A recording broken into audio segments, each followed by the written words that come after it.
Today we're looking at 6 different methods that you can use to hold down your next woodworking project.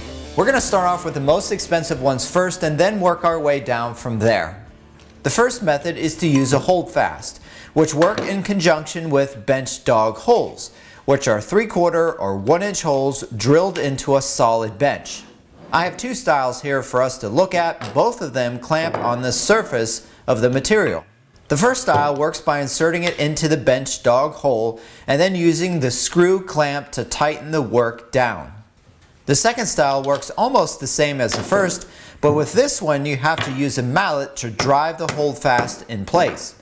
Then to remove it, you simply tap on the end here and it comes out just like it went in. Both of these HoldFasts are easy to move from one hole to another for very fast clamping. Now some of you may be wondering, how is it possible that HoldFast can stay in the hole without being mechanically attached?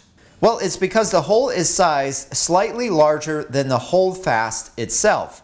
So it angles itself into the hole, creating friction both at the top and the bottom. In addition, because HoldFasts don't apply pressure straight down due to their design, it holds everything in tension, keeping them wedged in place. It's a simple design, but very, very effective. The second method is to use bench dogs. Bench dogs are made out of metal or wood and they slide into the previously mentioned bench dog holes. By themselves, they can be used as a stop to hold material from sliding, but when used along with a vise that has a hole as well, you're able to clamp the work down, this time without having anything on the surface. And because bench dog holes are drilled normally down the length of the bench, you get flexibility to adjust for almost any size project. These 2 methods are the most expensive without a doubt. Not only do you need to buy the HoldFast and the bench dogs, but you need to have a bench with a vise, and depending on which way you go, that can be costly.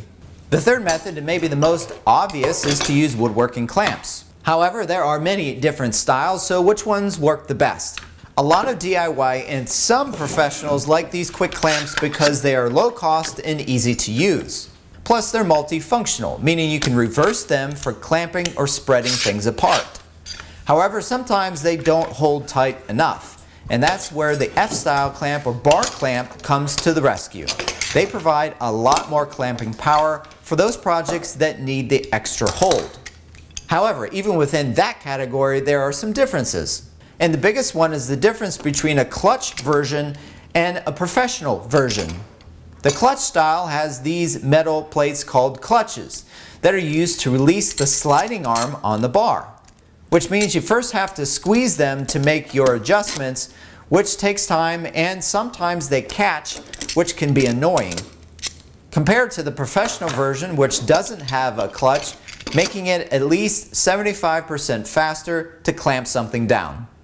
Like I said, these clamps do hold extremely tight, and if you get these deep versions, you can have a much further reach from the edge of your work surface. With all of that said, I do recommend these F-style clamps for holding your material down securely.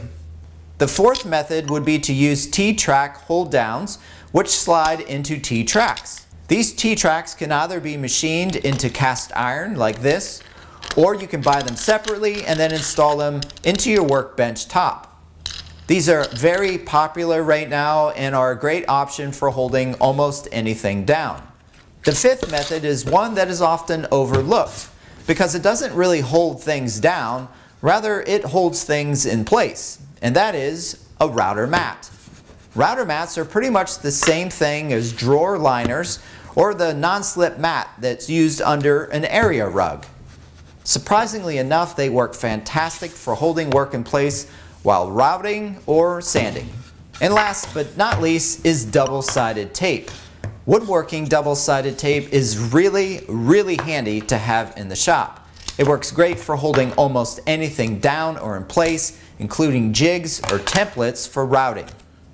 And all you need to do is add a few strips, peel it back, and stick it.